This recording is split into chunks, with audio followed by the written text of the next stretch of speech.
Hi, hello. Welcome to the episode of Isaiah's Newsstand.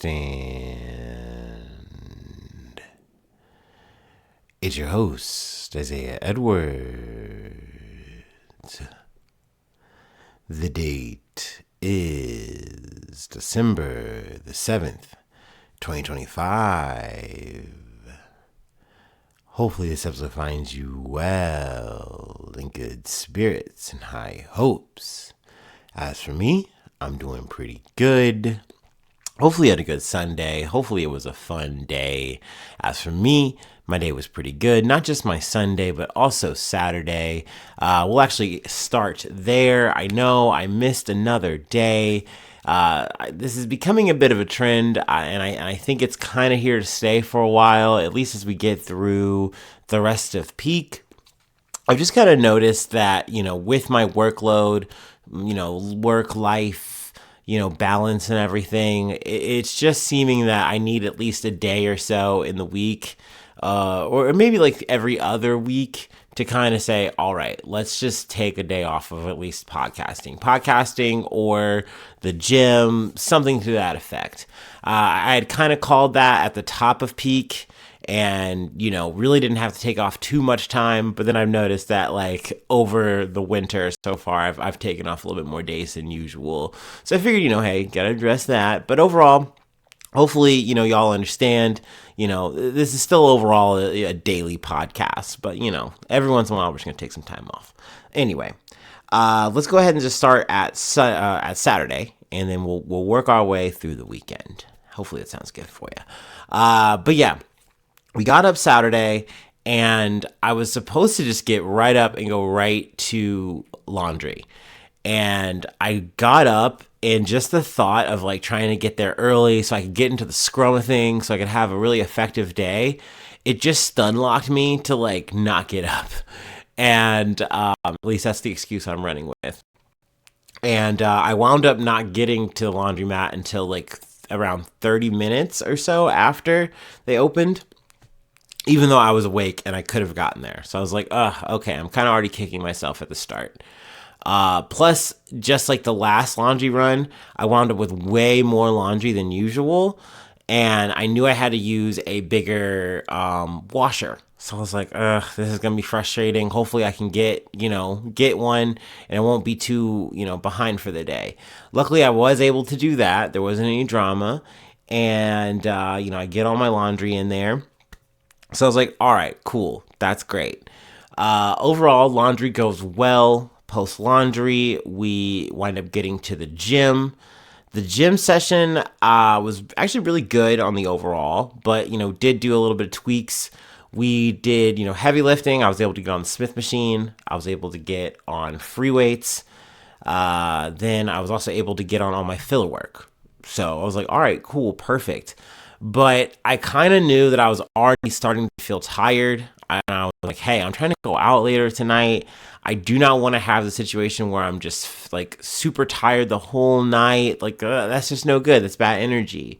So I said, let's just go ahead and do 15 minutes of cardio. And, that'll be good. Oh, also, I don't know if I said, I think I did this on Friday, or maybe I did Friday, Saturday, but we did hit a PR, and PRs are going well there. So that's still a thing for the weekend. But yeah, just overall, we did heavy lifting, got all of our usual weight training in, just only 15 minutes on the Stairmaster, and that was about it for our Saturday workout session. I come home, I take a nap, and then I get up and I go to Northside. So, get to Northside, vibes are nice, vibes are chill. We wind up going to Chameleon, surprise, surprise. And I do mix up the order. I wasn't really feeling the extra side slices that I usually get in terms of the Bianca and the veg. So I was like, all right, we're going to get a slice of pepperoni pizza. But then I noticed they had a new side on the menu, new side option. They had vodka parm fries. So they had like this vodka parmesan sauce. It came with pulled chicken, also pesto, and like a whole lot of cheese.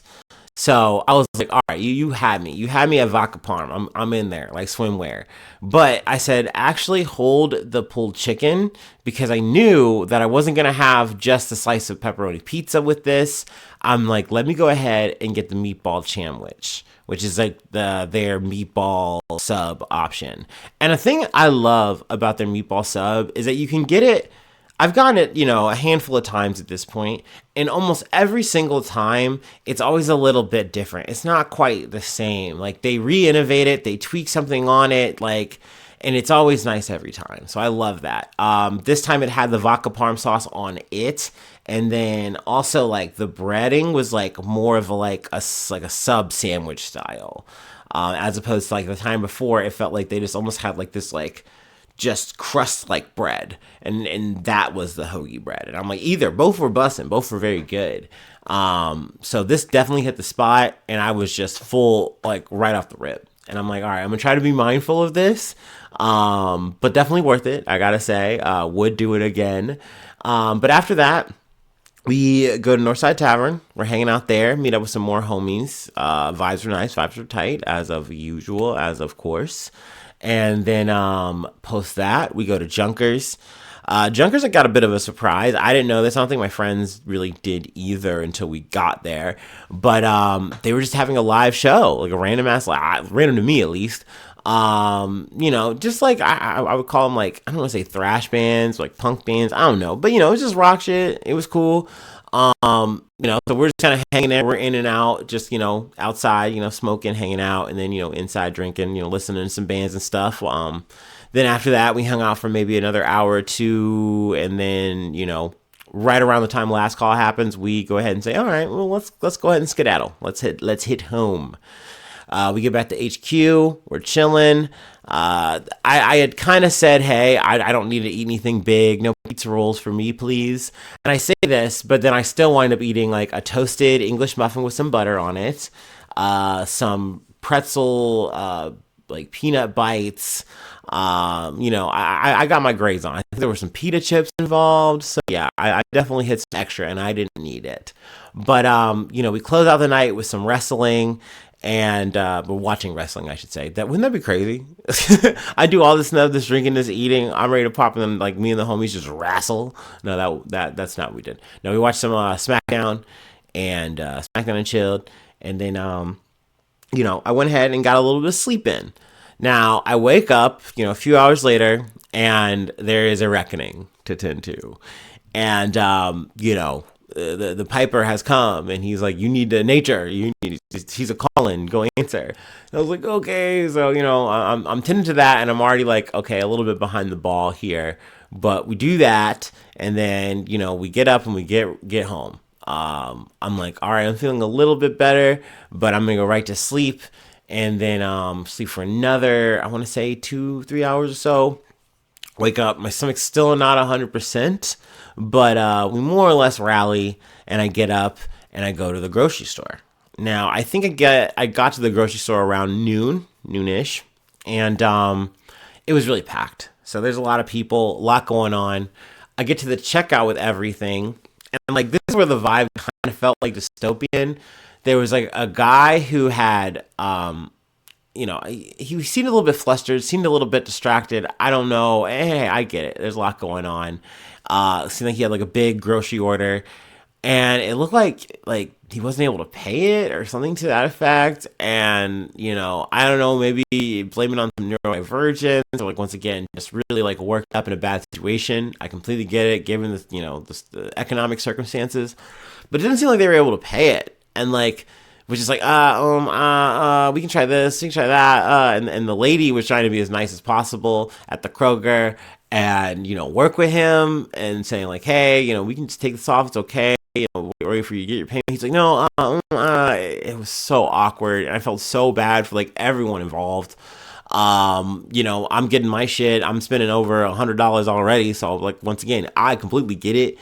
So that was a bummer to kind of see and experience, and I really didn't know what to say or do, so I kind of just, got all my stuff, and then I got out of there.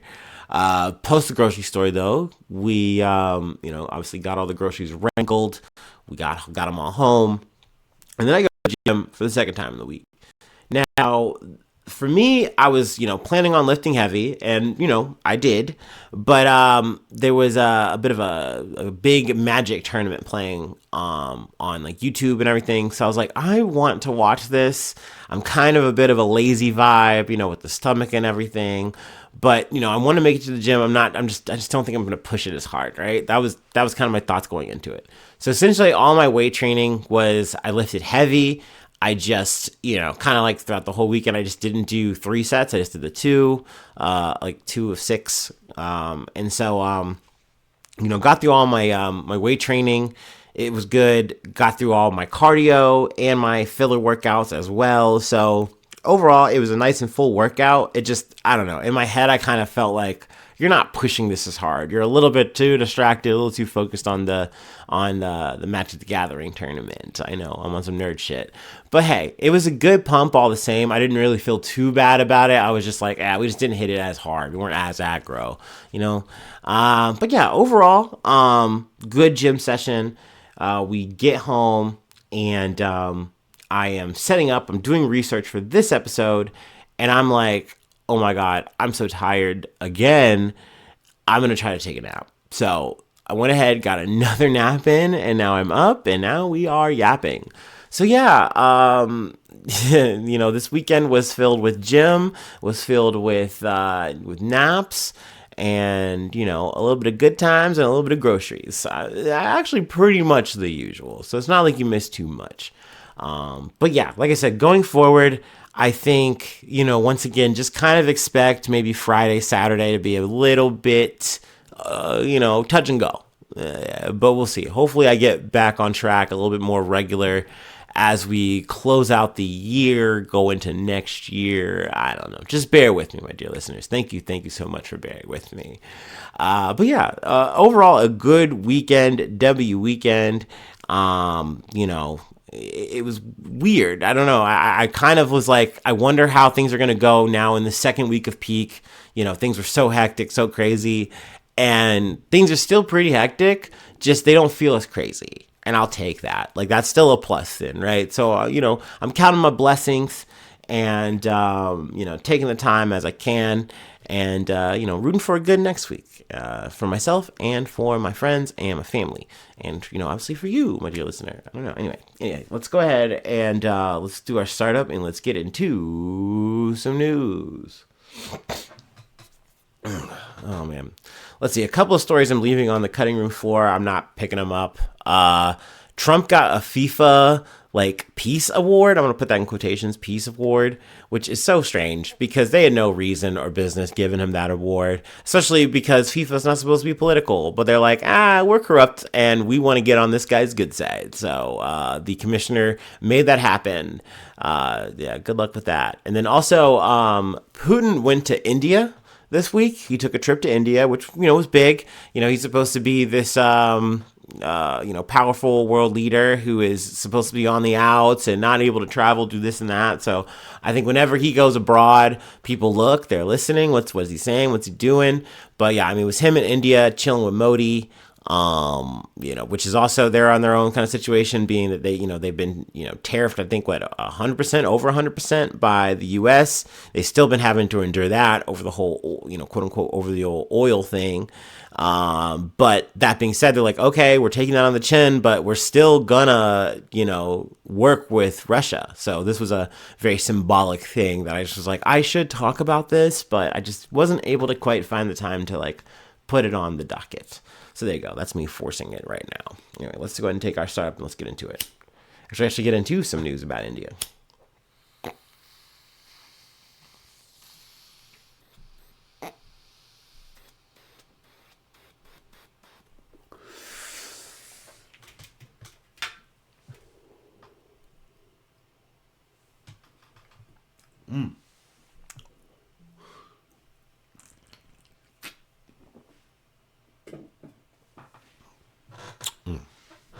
Okay.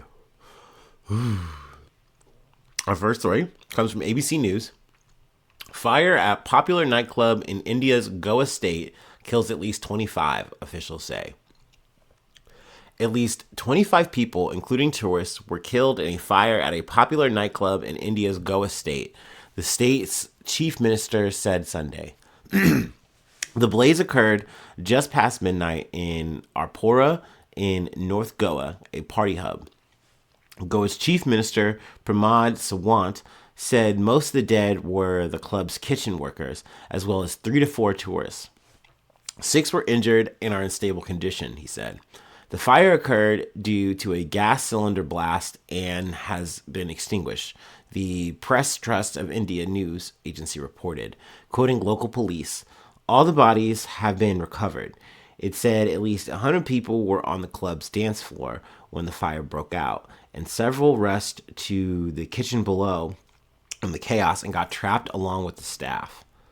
The nightclub, located along Apora River backwaters, had a narrow entry and exit that forced the fire brigades to park their tankers about 400 meters away, the news agency said. The restricted access delayed firefighting efforts, it reported, citing local officials. Let's see. Regulations are poorly enforced in India, where some public sector officials cut corners, leading to safety. Now, I haven't heard of any kind of prosecutions as of yet, any actions by the government. But, I'll keep you posted on the situation. Obviously, very unfortunate that, you have people, congregating, trying to have a good night out, trying to have a good time, cut loose, and, due to, factors out of a lot of people's control, a whole fire breaks out and takes people's lives. Now, I don't want to say like, oh, no one could have seen this coming. Sadly, with the situations at hand, it does seem like this could have been a prevented thing. But time's going to tell there. Details are going to come out, hopefully, and, we'll see what comes. But there's another story from ABC that I wanted to get to. I already said that, ABC, my bad. Mass shooting at a South African bar leaves 12 dead, including 3 children. A mass shooting carried out Saturday by multiple suspects in an unlicensed bar near the South African capital left at least 12 people dead. Excuse me. The victims included 3 children aged 3, 12, and 16. Another 13 people were wounded and being treated in the hospital. Police didn't give details of the ages of those who were injured or their conditions. Police adjusted the death toll after they said a 12th victim died in the hospital. The shooting happened at a bar inside a hostel in the Salisville Township, west of the administrative capital of Pretoria, in the early hours of Saturday. 10 of the victims died at the scene and 2 died at the hospital, police said. The children killed were a 3-year-old boy, a 12-year-old boy, and a 16-year-old girl. Police say they were searching for 3 male suspects. We are told that at least 3 unknown gunmen entered this hostel where a group of people were drinking, and they started shooting randomly. Sorry, I read that quote wrong. Where a group of people were drinking, and they started randomly shooting. Police spokesperson Brigadier Athlinda Matthey told national broadcaster SABC. She said the motive for the killings was not clear. The shootings happened at around 4:15 a.m., she said, but police were only alerted at 6 a.m. South Africa has one of the highest homicide rates in the world and recorded more than 26,000 homicides in 2024, an average of more than 70 a day. Firearms are by far the leading cause of death and homicides. The country of 62 million people has relatively strict ownership laws, but many killings are committed with illegal guns, authorities say. Let's see here. That's more or less, the meat of the article that I wanted to cover. There are some more details if you'd like to read them there. More like historical, mass killing stuff. But obviously an unfortunate situation unfolding, here in South Africa as well as in India. My condolences to all the people involved. Obviously all this kind of loss of life is obviously a bummer to cover. But sometimes it just comes with the territory. We gotta do that and make our bones and keep it moving, keep it rolling. But yes, we have another story that I wanted to get to from NPR. I feel like it's been a while since we talked about Eurovision. Maybe the time we really got into it in the beginning, maybe we talked about it like around the Russia Ukraine invasion. Maybe like that like would have been like 2022, and then maybe another time would have been 2023 ish with or maybe 2024. I can't recall, but obviously with the Israel and Gaza conflict. Both times, Eurovision has kind of been a bit of a political platform where things have kind of unfolded. So yeah, we are back now, closing out 2025, talking about Eurovision a little bit. Feel like they kind of made enough of a wave that I was like, all right, we gotta talk about it. But yes, from NPR, at least 4 countries pull out of 2026 Eurovision contest over Israel's participation. I'm gonna take a little quick water break before we dig in.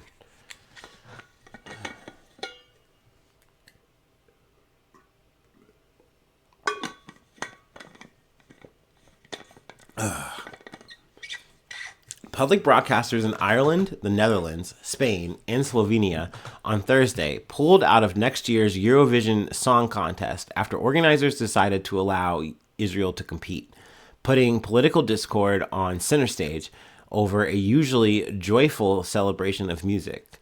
The walkouts came after the General Assembly of European Broadcasting Union, a group of public broadcasters from 56 countries that run the glitzy annual event, met to discuss concerns about Israel's participation, which some countries oppose over its conduct of the Israel-Hamas war in Gaza. So that is the main, crux of the situation. But there was a thing that kind of, I think, lurched things into another gear. I want to say from the last competition, there was a bit of what do I say, of a row or kerfuffle over the Israeli contestant. Sorry, but essentially the voting system is like a big part of it is a public voting system online, and there was a big online campaign like saying, "Hey, you gotta go and vote like." For this, specific contestant, make sure that she wins, vote like, I think 2 times, vote this way, vote that way. And essentially it was this like very online viral push, from multiple, people and sources. I believe even Benjamin Netanyahu like had a link on his Instagram about it. And a lot of people were just feeling like, yo, this is literally them doing a whole like media campaign to like push this person over.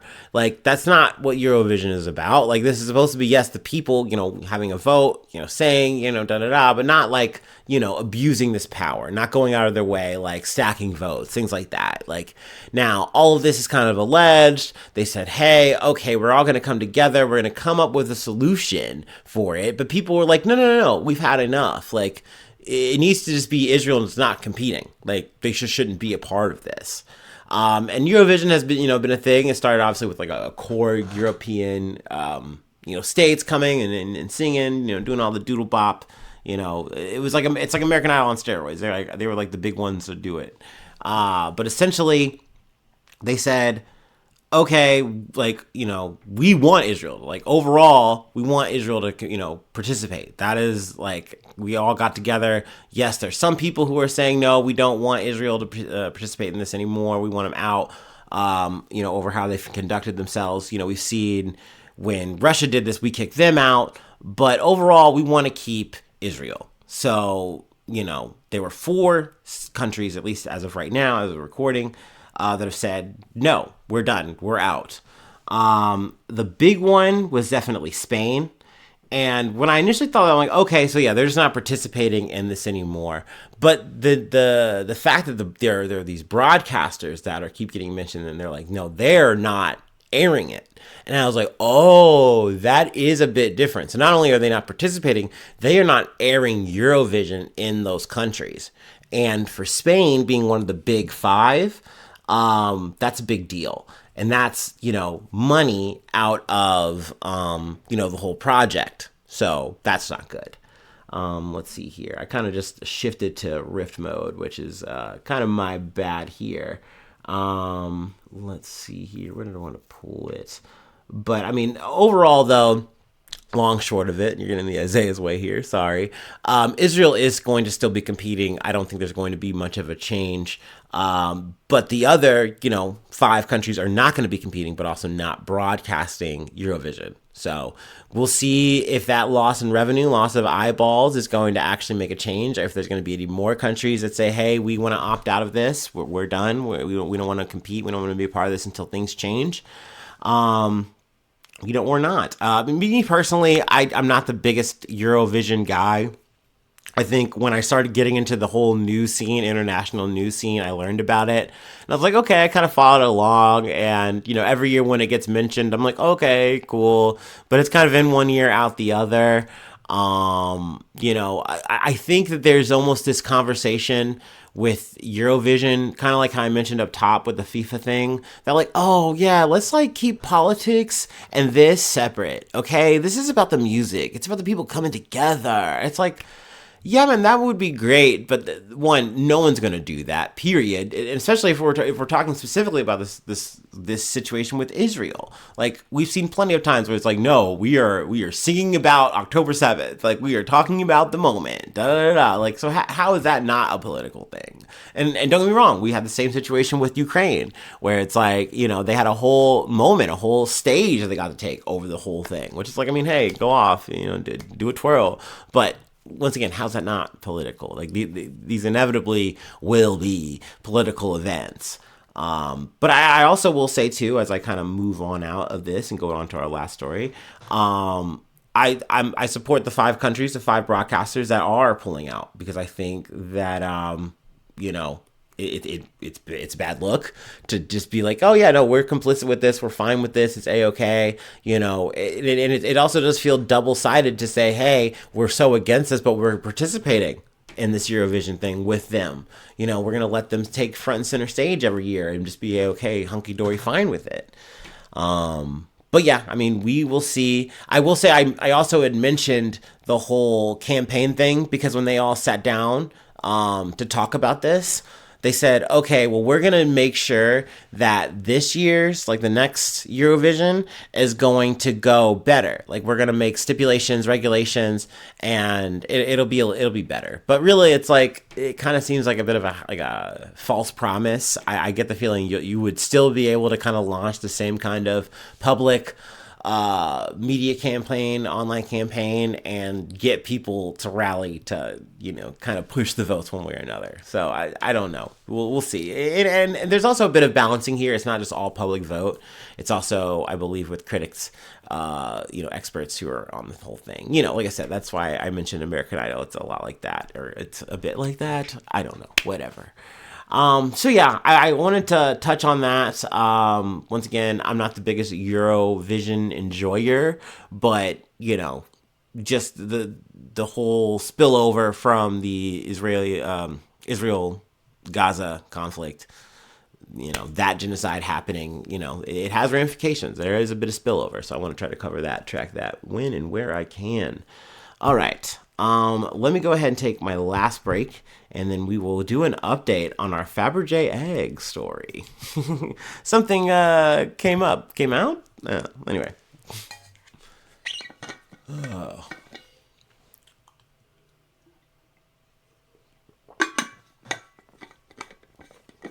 Gyro papa, gyro papa. Oh man.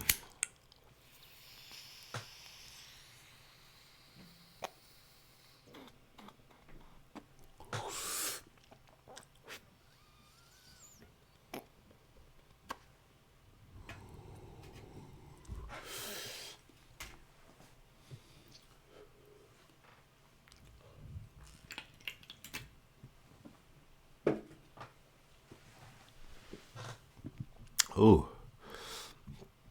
All right, from CBS News. Diamond-encrusted Fabergé egg recovered by police 6 days after man allegedly swallowed it.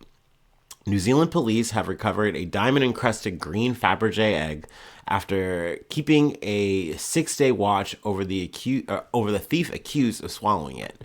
The 32-year-old allegedly gulped down the egg late last week from a store in the country's largest city, Auckland, but was arrested before he could flee. Police can confirm the pendant was recovered, they said in a statement Friday. It is now in police custody. Police had assigned an officer to watch over the man while waiting for nature to deliver the trinket, valued at around $20,000. So, there's a bit of yada yada yada. This is the James Bond Octopussy egg. We covered this recently. So yeah, looks like, the plan was foiled. The egg was hatched, so to speak. And it seems that everything is okay with the egg and the culprits. They've now been charged and all of that. But yeah, I don't think that there was any damage to the egg. It seems that it's going for the same price. I talked to some homies and they said, yeah, no, if anything, the price should go up because there's a story attached. Like a real story, human, not just from the movies, from the silver screen, that egg has been on a journey of its own now. So yeah, I mean, hey, hopefully I guess it's going to go for the same running value, if not more. I don't know. I would be really upset though if I had to pay more money for a poopy Fabergé egg, but I'm just such a Bond fan, or I'm a Fabergé freak and I'm like, I need this egg, it's so crucial, but I know this is just been through someone's whole body. So yeah, let's see, and we'll do a little bit of extra side news to kind of close this out. Earlier this week, a rare crystal and diamond Fabergé egg crafted for Russia's ruling family before it was toppled by revolution shattered records as it was sold at auction for $30.2 million in London. So yeah, man, I mean, these Fabergé eggs, I'm seeing some while I'm looking at this article. They are very interesting. They're neat. And you look at it and it's like egg. So yeah, I mean, very cool. But I mean, that much money, that's crazy. But cool. I love art, and I do love a heist, though I would call this a very bum heist. Definitely you're getting an F, because you didn't even make it out of the store. So that barely counts. You know what I mean? Sadly, so that's not good. But yeah, that's it. That is all I have for today. And it's Sunday, so we don't do any shilling. We try to avoid that on Sunday. It's a day of rest, a day of relaxation, and no ads. So there you go. So yeah, thanks so much for tuning in. Thanks so much for being a friend. And hopefully I see you soon for some more good news. I love ya. Bye-bye. Mwah.